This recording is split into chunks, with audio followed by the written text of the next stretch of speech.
लेकिन एम के अग्रवाल जी, जरा ये भी समझाइए कि जो लक्ष्य रखा गया है सीबीजी को लेकर, मान लीजिए वो लक्ष्य पूरा नहीं होता है तो फिर पीएनजी और सीएनजी के मिश्रण में क्या दिक्कतें आने वाले दिनों में हो सकती है? मुझे लगता है हाँ। मुझे दिक्कत आएगी नहीं हाँ। लक्ष्य को पूरा करने के लिए, क्योंकि ये हाँ। 2018 की योजना है।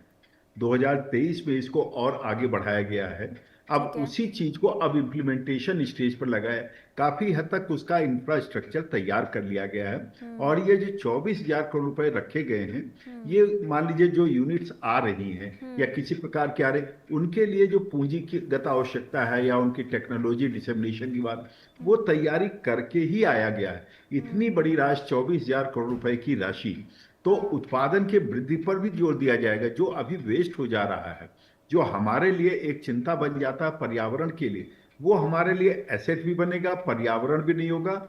और जब नई कार्य विधि शुरू होगी, तो इसमें आप समझिए कि एम्प्लॉयमेंट भी बड़े स्तर पर सृजित होगा। तो हम्म। यानी कि हम जो बाहर से ईंधन ला रहे थे, उसमें एम्प्लॉयमेंट नहीं सृजित हो रहा है। आप इस हम्म। तरह समझिए, जब हम हम्म। अपने यहाँ बायोगैस का बिल्कुल। प्रोडक्शन बढ़ाते हैं, हम्म। और मान लीजिए पराली जलाने में क्या है, दिया सलाई लगाया, जल गई, उसमें कौन सा एम्प्लॉयमेंट जनरेट हुआ।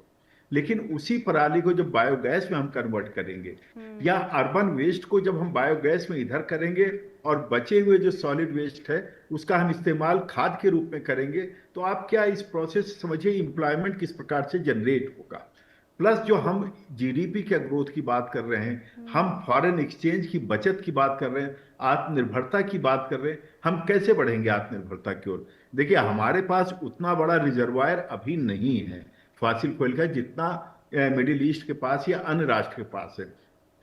तो हमें अपने साधन तलाशते हैं। हम कृषि में बहुत आगे हैं। हम जब कृषि में आगे हैं, तो उस वेस्ट को आप देखिए, किसानों के लिए आज चुनौती बन चुका है, क्योंकि स्थान है नहीं कहाँ पर फेंके। अब उनको उत्पादन करना है, तो अगर उनको एक और वेस्ट, जिसको कहते हैं ना, आम के आम गुठलियों के दाम, तो अगर हम उस स्थिति में आते हैं, हम्म। तो किसानों को फायदा ऐसे नहीं पहुंचेगा। तो इस टेक्नोलॉजी को हमें यह भी समझना पड़ेगा। जहां तक इथेनॉल की बात थी, उसमें लिमिटेड लोग केवल शामिल थे किसानों की हम्म। तरफ से, लेकिन इसमें पूरा, आप देखिए, किसान का इकोसिस्टम इसमें काम करेगा हर हम्म। तरह से, और छुट्टी में कन्वर्ट बिल्कुल। हो रहा है। हम्म। और अगले 10 सालों में इसका उत्पादन बढ़ाने की योजना है। और उत्पादन कैसे बढ़ेगा, एकदम से नहीं बढ़ेगा ना। उत्पादन बढ़ाने के लिए हमको क्या करना होगा, उसका इंफ्रा और बढ़ाना पड़ेगा, लॉजिस्टिक और बढ़ाना पड़ेगा। उसी क्रम में ये बैंकों से भी बात है, हम्म। टेक्नोलॉजी उपलब्ध कराने से। बहुत बड़ी टेक्नोलॉजी की आवश्यकता नहीं है, लेकिन हम्म। जरूरत पड़ेगी। अब नए इंटरप्रेन्योर आएंगे, मान लीजिए इसी में कोई स्टार्टअप आगे बढ़ करके आता है, हो सकता है मान लीजिए पूरे उत्तर प्रदेश को कवर कर लेता है। ये हम्म। डिपेंड करता है ना, इंटरप्रेन्योरियल स्किल हम कितना आगे ले जा सकते हैं। तो सारी संभावनाएं, अब जो अभी तक ये होता था कि ग्रामीण परिवेश वाले लोग आगे आइए ना इस क्षेत्र में, आप भी काम करिए, वहां भी पढ़े लिखे लोग हैं।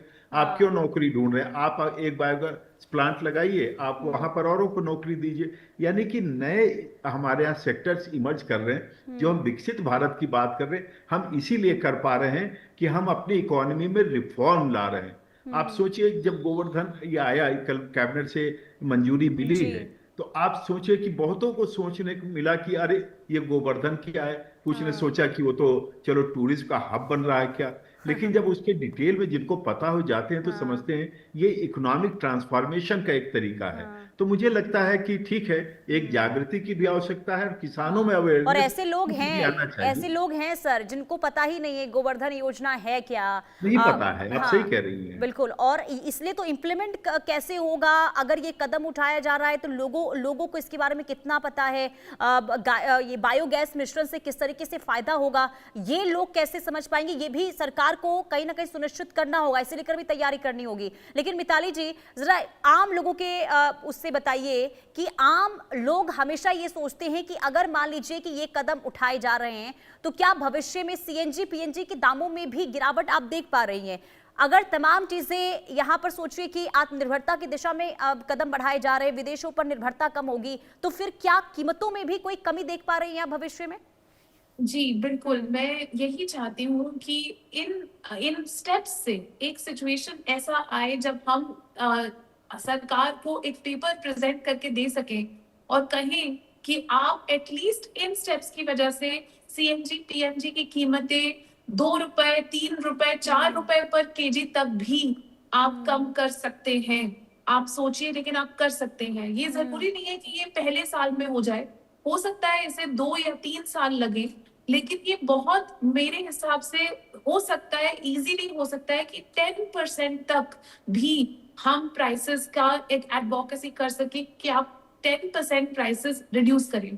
लेकिन ये तभी हो सकता है पुनीता जी, जब हमारा जो ये मूवमेंट है, हमारा जो ये पूरा ये स्कीम है, ये एक मूवमेंट बन जाए। ये स्कीम सिर्फ स्कीम ना रहे जो ऊपर से एक स्कीम आती है सरकार की, लेकिन ये लोगों का एक मूवमेंट बने। और आज मैं कहूंगी कि महिलाएं, जो इस देश की महिलाएं हैं, वो आज हमारी सबसे बड़ी प्रोड्यूसर्स हैं गोबर गैस की, बायोगैस की। और उनको साथ में लेकर अगर आप उन्हें से छोटा एंटरप्रेन्योर, एक नैनो एंटरप्रेन्योर की तरह उनमें एक इन्वेस्टमेंट करें सरकार की तरफ से और एनजीओस की तरफ से और सोशल एंटरप्राइजेस की तरफ से और फार्मर प्रोड्यूसर ऑर्गेनाइजेशंस के माध्यम से, सेल्फ हेल्प ग्रुप्स के माध्यम से विमेन को आगे लाया जाए कि वो गोबर गैस का एक सेल वहां पर करें, बायर्स सेटअप कराए जाए रूरल एरियाज में। तो ये एक मूवमेंट बन सकता है, सिर्फ एक स्कीम ना रहकर एक बहुत ही विमेन लेड मूवमेंट, जो कि इस देश का पूरा नक्शा बदल सकता है। बिल्कुल। और इसकी भी उम्मीद अब देखिए, अगर कहीं ना कहीं लोगों के लिए कदम उठाया जा रहा है तो लोगों तक कैसे फायदा पहुंचे, इसकी भी जो जिज्ञासा है लोगों में बहुत ज्यादा होती है। लेकिन एमके अग्रवाल जी, जरा ये बताइए कि इस दिशा में कार्बन मार्केट को लेकर आप क्या देख रहे हैं? कार्बन क्रेडिट मार्केट में किस तरीके से फायदा भारत को हो सकता है, ये कदम अगर यही चर्चा मैं शुरू में करना चाह रहा था कि अगर हमारा मान लीजिए कार्बन एमिशन कम होता है तो हम कार्बन को हम बेच सकते हैं, इस एडवांटेज को ले सकते हैं। ग्रीन हाउस जो हमारे यहाँ ग्रीन, उसको हम कमी ला करके हम अपने यहाँ इसका क्रेडिट ले सकते हैं, इसको हम मॉनिटाइज कर सकते हैं और इसका फायदा किसानों को मिलेगा। यानी कि जो इसका उत्सर्जन कर रहे हैं वो अगर रोक लेते हैं, मान लीजिए अर्बन वेस्ट हो रहा है किसी म्यूनिसिपैलिटी का, वो अर्बन वेस्ट वाला अगर इसको कर रहा है तो उसको इसका उस क्रेडिट का बेनिफिट होगा, बशर्ते कि इस प्रकार के एक सिस्टम, स्ट्रॉन्ग सिस्टम भी डेवलप करना होगा कि किसका क्या क्रेडिट है वो वहां पर हो इंश्योर। और इसकी प्रक्रिया भारत में बहुत तेजी से चल रही है। तो ये मल्टीपल इसमें काम होंगे, जिसको कह सकते हैं एक स्ट्रॉन्ग लिंकेज इफेक्ट डेवलप हो रहा है। ये नई सोच है, नया कलेवर है, लोगों को जरा समय लगेगा। और जो आपने कहा ना, जागरूकता हर स्तर पर, उत्पादन कैसे होगा, इसकी बिक्री कैसे होगी, वो पैसा क्या होगा, इसीलिए 10 साल के लिए कीमत स्थिर कर दी गई है। जो ये कॉम्प्रेस्ड बायोगैस है सीबीजी, इसका कर दिया गया ताकि किसान एश्योर्ड रहें कि उसमें कोई घटत बढ़त नहीं होनी है।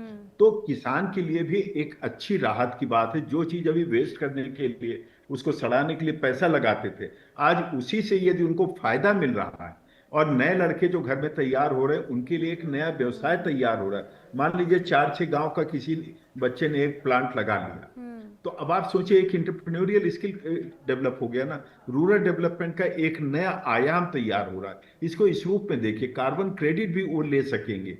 तो ये सारी चीजें कहीं ना कहीं विन विन सिचुएशन है। और जिस प्रकार का ग्लोबल ट्रांसफॉर्मेशन है, हम जितना करीब आत्मनिर्भरता की ओर बढ़ेंगे, आज देखिए प्रधानमंत्री जी ने स्वदेशी की ओर फिर कहा है, ठीक है दूसरे कॉन्टेक्स्ट में कहा, लेकिन ये भी तो स्वदेशीकरण है।